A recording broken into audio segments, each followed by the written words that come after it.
All right. Well, I'm in my hometown of Camden, South Carolina, all the way here from Wyoming. And when I come home, we tend to do fish fries. And it's up to me to go get the fish for the fish fries. Now, I tell you, most people who hunt and fish know that when you're wanting to fry a turkey, you want to kill a turkey, there's almost nothing better than to run into a little head of woods that's got some 2-year-old turkeys in it.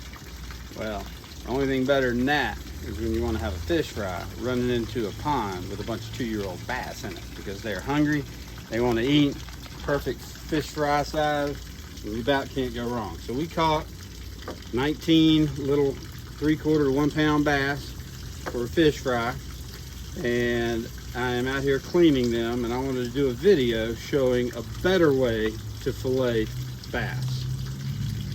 I will show you the way I've done it all my life and the way most people do it, I guarantee it, and then I'm going to show you what I have found to be a lot better way to do it.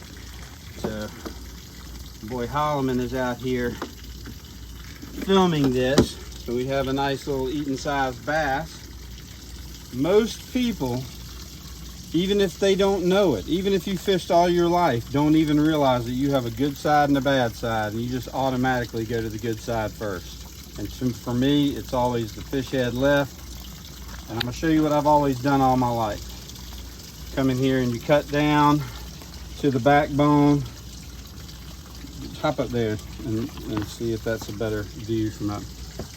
And then you come down, you cut down to the backbone, and then you're just taking this flexible fillet knife and running along the backbone into the rib cage until you feel that you're behind the rib cage, and then you're all the way through, still above the spinal cord, and you got this bendy knife, so you're putting pressure on the knife to make sure you're all the way down against that spine, taking all the meat you can.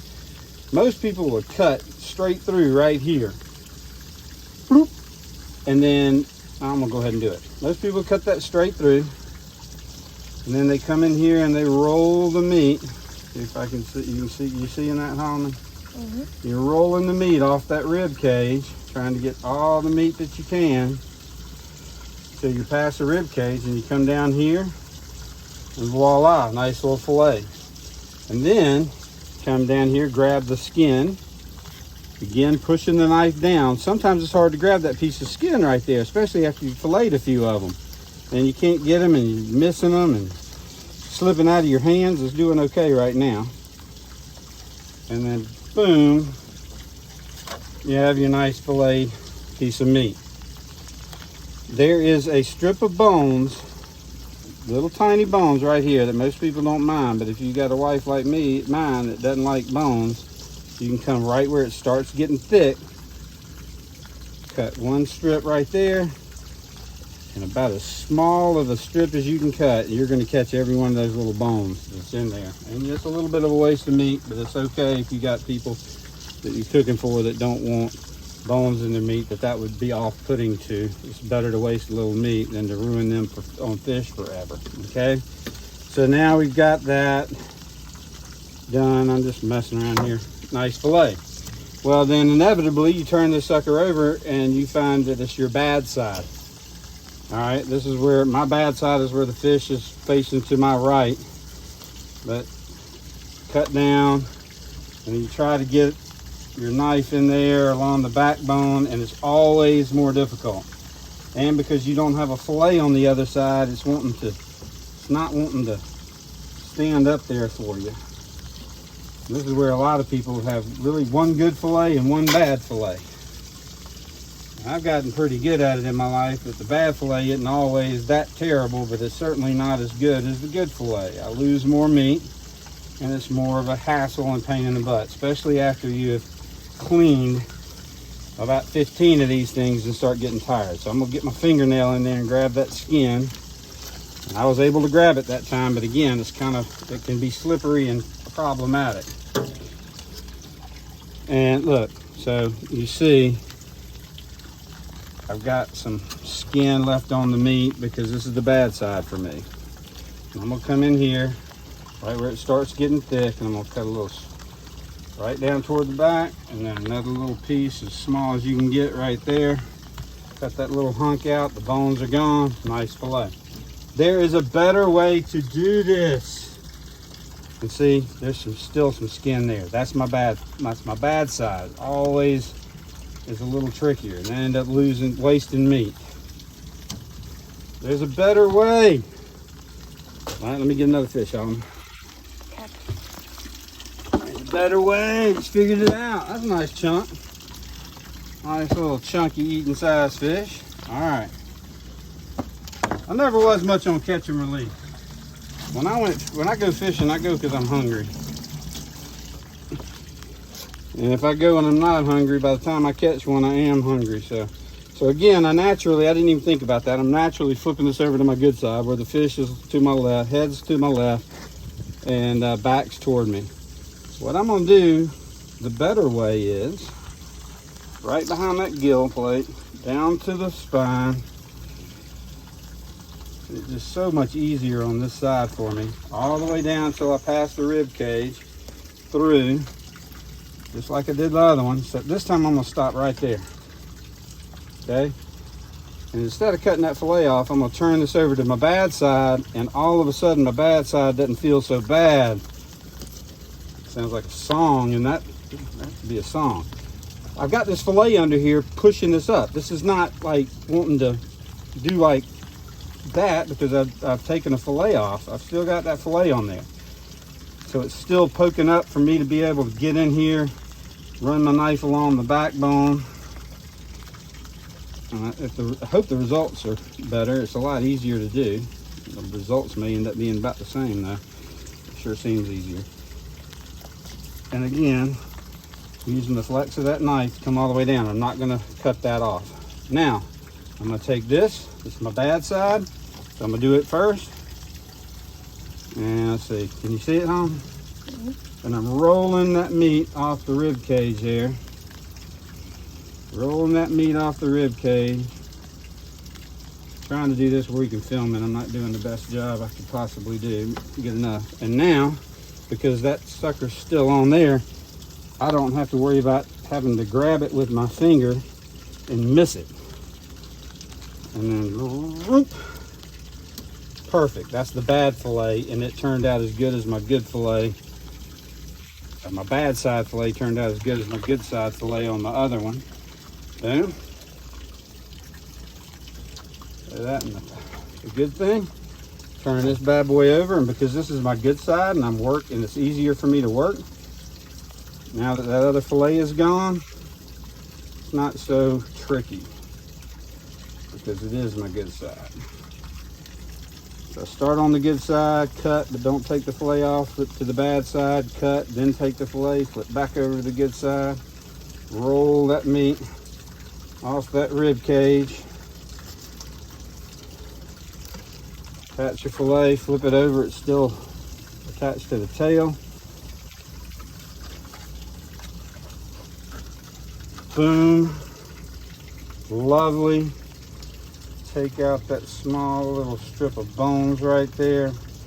I know that might be confusing looking at it online, but when you see it, you'll notice there's like a little groove that you can tell where those bones are. And boneless piece, beautiful fillet, much easier, nice. And that is all there is to it. Now I've got about 16 more of these to go, and we're gonna have us a good fish fry. Hope you enjoyed and learned something. Hope that was helpful. It would have been helpful for me to learn that about 25, 30, 40 years ago. All right, so something I meant to mention earlier too. As you can see, look at my face. I'm in South Carolina. It is July the 23rd. I'm sweating profusely because I grew up in this, but I'm not used to it anymore.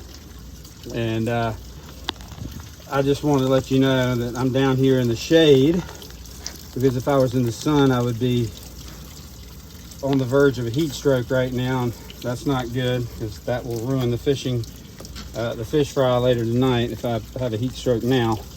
So I'm down here in the shade, and as anybody who lives in South Carolina or similar areas knows, if you're in the shade, even if it's in the middle of the day and it's summertime, you're usually getting eaten by mosquitoes.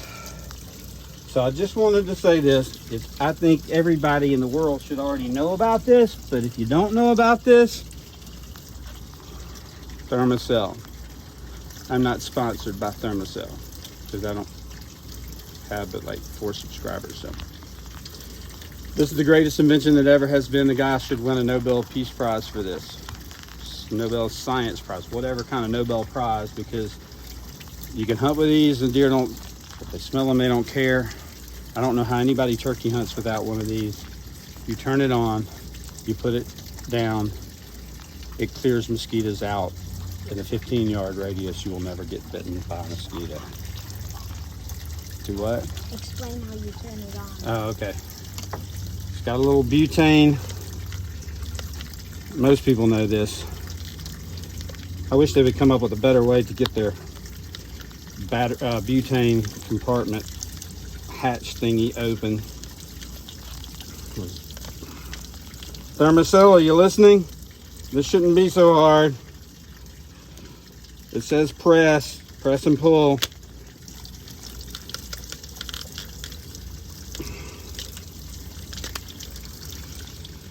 That was probably user error. A butane canister that screws up in here. You put this battery compartment on, the butane compartment holder on, and to never come off again. You simply turn on the unit, look in this little hole right here, this little clear window, and hit the start button. And you'll hear it. And sometimes it takes a lot of clicks, and sometimes it comes on and then goes back off, and then you have to click it again. But once you get it clicked and the little light is running, can you see that? Yeah. It will stay running. You have a blue patch. This one's kind of blue-white because we've been using it for days. But when that thing is white, you switch it out with a blue patch. You just push it in there. It is pleasant. Then you place it somewhere on the ground near you, and you will never have to worry about a mosquito ever biting you again. Doesn't it kill them? It doesn't kill them. They just don't like the smell. I don't know what's in there. It's supposedly natural. It's not harmful to breathe, and deer do not mind the smell. I promise you, they don't mind the smell. I've killed lots of deer very close to me with the recurve bow, with that thing going, and it, blowing straight toward them. They're gonna, if they smell anything, they're smelling you. If they spook, put it that way. Great device. I have many of them. I've given them away to friends because I think it's one of the nicest gifts you can give somebody, is when you give somebody a Thermacell who's never heard of it before. That way they're not going and investing in something they don't know works. It's hard to believe, because it's hard to believe that would work, but it works 100% perfectly. So it's nice when you give it to somebody. They gift it, they get it, they turn it on. Their lives are improved immensely from that point forward. What better gift could you give? I don't know. If you give one at a fish fry that you're providing, it's even better. All right, that's it.